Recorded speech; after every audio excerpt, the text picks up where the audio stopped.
Practical करना। जब जिस दिन लगे कि व्यापार ठीक नहीं चल रहा, आज लगे कि आज पैसा चाहिए और आ नहीं रहा, आज तुम्हें 5,000 की, 10,000 की, 50,000 की, 1 लाख, 5 लाख की जरूरत है और कहीं से आवक नहीं है, भगवान कहीं ना कहीं से आ जाए, ऐसी कृपा। तो कुंदकेश्वर महादेव का नाम लेकर एक पुष्प उस काउंटर पर रख दो, जिस जगह से तुम कमाते हो, जिस जगह पर, जिस गादी पर, जिस कुर्सी पर तुम बैठते हो, उसके सम्मुख में उस पुष्प का मुख बाहर होना चाहिए, उसकी डंडी, उसका जो डंडी का भाग है वो हमारी ओर, हमारा आकर्षण।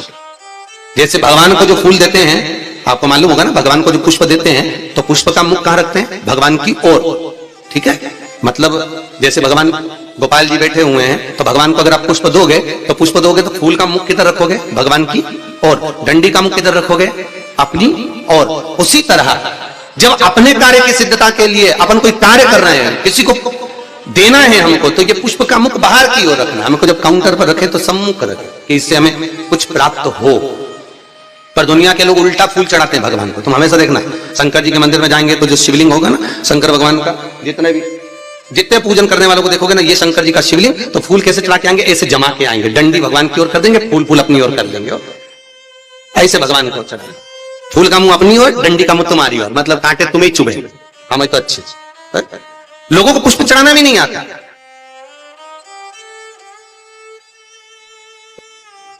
कितने पुष्प भगवान को देना चाहिए? बोलो रे भाई। भगवान को रिझाने के लिए कितने फूल भगवान को देना चाहिए?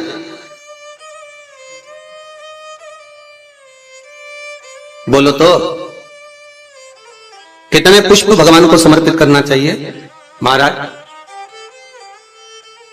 भगवान को कितने पुष्प देना चाहिए रिझाने के लिए? भगवान को, अभी यहां से आवाज आई थी, 4 पुष्प भगवान को समर्पित करना चाहिए। कितने पुष्प? 4। बचपन, जवानी, अधेड़ी और बुढ़ापा, 4 अवस्था संवारने के लिए भगवान को 4 पुष्प दिए जाते हैं। पुष्प देते समय जिस दिन तुम भगवान को पुष्प दे रहे हो उस दिन हमें कुछ भी नहीं कहना, हमारी तरफ से ये पुष्प भगवान से कहे। पुष्प भगवान से क्या कहता है कि भगवान मुझ में जैसी सुगंध है वैसी इसके जीवन में सुगंध देना। पुष्प कहता है भगवान जैसी मुझ में ताजगी है इसके जीवन में वैसी ताजगी देना। पुष्प कहता है भगवान जैसे मेरी पत्तियों में रस है इसके जीवन में खुशियों का रस भर देना। ये पुष्प कहता है भगवान से। हमें नहीं कहना भगवान से कुछ, भगवान को पुष्प दे दिया तो भगवान समझ गए। अब पहले कौन सी कंजन कहा शादी में गए थे राम, तो याद आया स्टेज पे ऐसा लड़का घुटना टेक के, हाँ ऐसे ही तो फूल था, राम ऐसे दे रहा है। तो हमने पूछ लिया भैया ये हमारे यहाँ तो ब्याह में जब भावर होती है उसके पहले जयमाला कराते हैं, माला पिना देते हैं, तो ये फूल मूल का चक्कर तो हमको समझ में ही नहीं आया। तो हमने पूछा ये फूल काय को दिया है? तो कहा गुरु जी समर्पण के लिए दिया। हमने कहा बहुत बढ़िया। तो हमने कहा गोभी का दे देता तो सब्जी तो बन जाती। हम समर्पण के भाई देव मना नहीं है, पर हमारे यहाँ ऐसा विधान नहीं है फूल वगैरह देने का।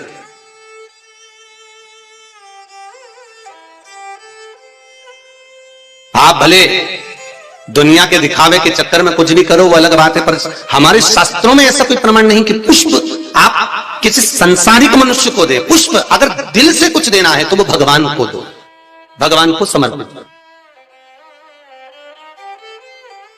हाँ कोई गुरु है, सतगुरु है, हम तो उनके लिए भी कहेंगे अगर कोई गुरुजन आया तो उसको पुष्प देने की जगह पत्तियां निकालकर उसके चरणों में बिछा दीजिए महाराज, गुरु के चरणार। जैसे शबरी अम्बा, आप ही के यहाँ की शबरी अम्बा रोज सेज बिछाती थी, बुआरी काटती, लगाती, भगवान के लिए सेज बिछा कर रखती। भगवान आएंगे इंतजार करती, बाट जोती आएंगे, और भगवान आए,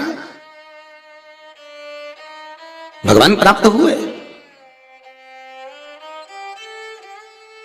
और जब शबरी अम्बा के दरवाजे पर जैसे भगवान के लिए पुष्प बिखेर देती है, आप भी गुरुजन के लिए, परमात्मा के सुख के लिए। आप ये नहीं कि भगवान को बहुत कुछ दो, भगवान को अगर 4 पुष्प भी दे रहे हो तो बहुत है, और पुष्प भी नहीं तो एक पंखड़ी भी आप भगवान को दे रहे हो तो भी चलेगा। तो यहाँ तो शिव महापुराण में तो ये भी नहीं लिखा कि पंखड़ी भी दो, शिव महापुराण तो कहती है अपना दिल दो भगवान। क्या दो? अपना मन, अपना हृदय भगवान को दे दो। भगवान को संपदा नहीं, धन नहीं, दौलत नहीं, सत्ता नहीं, तुम्हारा वैभव नहीं, कुछ भी नहीं चाहिए। जो तुम पैसा चढ़ा रहे हो वो भी भगवान को नहीं चाहिए, जो तुम वस्त्र चढ़ा रहे हो वो भी भगवान को नहीं चाहिए, जो तुम आभूषण चढ़ा रहे हो वो भी भगवान को नहीं। भगवान तो करें हृदय दे मुझको, निर्मल मन सो मोहि पावा, आपका चित्त मुझे दे, और वो भी अच्छा देना। देखो हृदय भी देना तो अच्छा देना है, और भगवान को वो दो जो भगवान के पास में नहीं है। हम भगवान को वो देते हैं जो भगवान के पास में, ले आओ जरा वो फूल ले जाओ, भगवान को गेंदा का फूल चढ़ा दो, माला चढ़ा दो, ये चढ़ा दो। तो भगवान को, भगवान से भी तो पूछो तुम्हें अच्छा क्या लगता है, बताओ हम तुम्हारे लिए वो लेकर आएंगे। कभी भगवान से कहो जा, अरे भाई तुम्हारे पास में अगर लाल कलर की साड़ी है और कोई तुम्हें लाल कलर की साड़ी दे दे तो तुम तैयार करोगी क्या? अरे बोलो तो, तुम्हारे पास तो पहले से अलमारी में 25-30 साड़ियां लाल कलर की रखी है, कोई पीली दे दे तो तुम तैयार नहीं करोगे। हाँ, ऐसा कोई कलर हो जो कलर तुम्हारे पास में नहीं है और किसी ने दिया तो तुमने उसमें तुरंत फाल पीको सब लगवा लुगो के तैयारी करके वो तुरंत रख दिया। बोलो रखोगे कि नहीं रखोगे? और मालूम पड़े किसी ने लाल साड़ी दे दी, पीली दे दी, नीली दे दी, जो तुम्हारे पास में पहले से थी और अच्छी साड़ी थी तो तुमने बहू को दे दी। बोलो दी कि नहीं दी? तुम्हारे तो काम आ नहीं रही तो तुमने बहू को दे दी, और अच्छी थी तो बेटी को दे दी। थोड़ी भी साड़ी अगर गड़बड़ थी तो भागवत जी पे चढ़ा दी। ठीक है, तो भागवत पे चढ़ा होता है। कोई ने पूछा था कि गुरुजी ये दुनिया के लोग आरती में ही खोटा सिक्का क्यों चढ़ाते हैं? मंदिर में लोग खोटा सिक्का क्यों चढ़ाते? फटा हुआ नोट, खोटा सिक्का मंदिर में चढ़ाएंगे, धर्म की जगह पर चढ़ाएंगे, अच्छी जगह पर कहीं नहीं देंगे। पर तो हमने कहा भाई सीधी सीधी बात है, जो दुनिया में कहीं नहीं चलता वो इसी के पास चलता।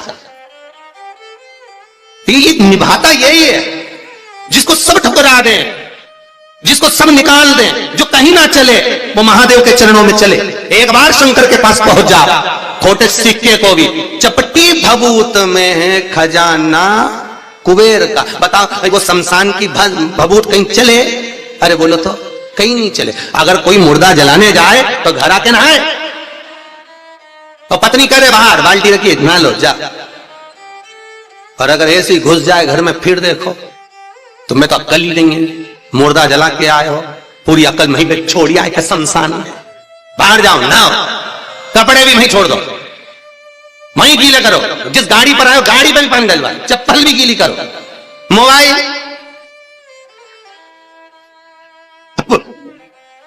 और एक पता नहीं बोली धीरे से मारा दो, मैं पानी छीट दूंगी। अब माता दो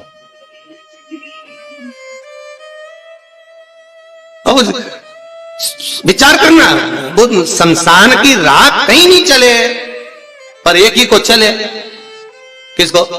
महादेव। वो उसके पास ऐसी चले कि वही भस्मी करोड़ों की हो जाती है। दक्षिण मुखी शंख होता है, गणेश शंख होता है, लक्ष्मी शंख होता है, नारायण शंख होता है, महाराज कुबेर शंख होता है, उत्तरवर्ती शंख होता है, भूमि शंख होता है और राक्षस शंख होता है। एक शंख हमारे घर में ऐसा राक्षस शंख, कहीं हम गए बाजार में और हम खरीद कर लिया, तो राक्षस जो शंख होता है जब तक वो घर के अंदर रहता है तब तक घर में अशांति बन ही रहती है। चाहे सास हो, ननंद हो, देवरानी हो, जेठानी हो, भाई भाई हो, कुटुंब कबीला हो। और कई लोग कहते हैं महाराज पत्नी का स्वभाव तीव्र है, कोई कहता है मां का स्वभाव तीव्र है, कोई कहता है जेठानी का स्वभाव तीव्र है, कोई कहता है पति का स्वभाव तीव्र। अर्थात याद करना मतलब तुम्हारे घर में कोई शंख ऐसा रखा हुआ है तो उसका राक्षस वृत्ति शंख रखा हुआ है, जिसके कारण बस वो राक्षस प्रवृत्ति देगा ही महाराज। उसी तरह एक गणेश शंख होता है। किसी शंख वाले की दुकान पर जाओगे, पूजन वाले की दुकान पर जाओगे तो मिलेगा गणेश शंख होता है, उसको कहना है गणेश शंख दो। तो गणेश शंख जो मिलेगा उस शंख की आकृति होती है सूंड जैसा मुड़ा हुआ। तो उस गणेश शंख में पानी डालकर महाराज उसमें एक कमल गट्टा जानते हो, किराने की दुकान पर मिलता है काले कलर का, वो कमल गट्टा उसमें पटक दिया जाता है। शुक्रवार के दिन, शुक्रवार, शनिवार और रविवार 3 दिन तक उसमें पानी भरा रहता है। सोमवार के दिन जिसकी वाणी नहीं है महाराज, जो कि हकला रहा हो, तोतरा बोल रहा हो या बिल्कुल नहीं बोलता हो, वाणी खुली नहीं रही हो महाराज, तो कुंदकेश्वर महादेव का नाम लेकर सुबह सुबह वो सोमवार के दिन उसको कुछ भी बिना खाए पिए उस पानी का आचमन कराइए, उसकी वाणी आना प्रारंभ होगी। और 5 या 7 बार कुंदकेश्वर महादेव का नाम उससे बुलवाइए महाराज, वाणी भी क्लियर होगी, हकलाना बंद होगा और उसकी आवाज बाबा की कृपा से, कुंदकेश्वर की कृपा से पुनः आएगी। कुंदकेश्वर स्मरण, कुंदकेश्वर भगवान का जो नाम जाप है वो सुख प्रदान करता है। हम तो कई व्यापारियों से कहते हैं कि अगर तुम्हें ऐसा लग रहा है कि आज दिन भर से दुकान नहीं चली, व्यापार ठीक नहीं चला, आज इनकम नहीं हुई, आज अच्छा व्यापार नहीं चल रहा है और आपको ऐसा लग रहा है तो रोज रोज ना करिएगा, पर जिस दिन तुम्हें लगे कि आज बिल्कुल व्यापार ठप पड़ा हुआ है उस दिन कुंदकेश्वर महादेव का नाम लेकर एक सफेद फूल काउंटर पर रख दीजिए, शाम तक देख लेना, अपने आप अंतर मालूम पड़ जाएगा। और ये तुम चाहो तो कल से करके देख लेना। इसलिए प्रैक्टिकल जरूर करना, प्रैक्टिकल का जमाना करना चाहिए। एक महाराज जी प्रवचन में कह रहे थे शराब नहीं पीना चाहिए, शराब पीने वाला व्यक्ति, मदिरा पीने वाला व्यक्ति गटर में पड़ा होता है, नाली में पड़ा होता है, मत पियो, ये गंदा नाली का पानी है। उसी में महाराज का पहचान वाला बैठा था, उठ के खड़ा हो गया, ओ महाराज तो इतनी बड़ी बड़ी बात कह रहा, तेरा सग्गा भाई पी के तो नाली में पड़ा।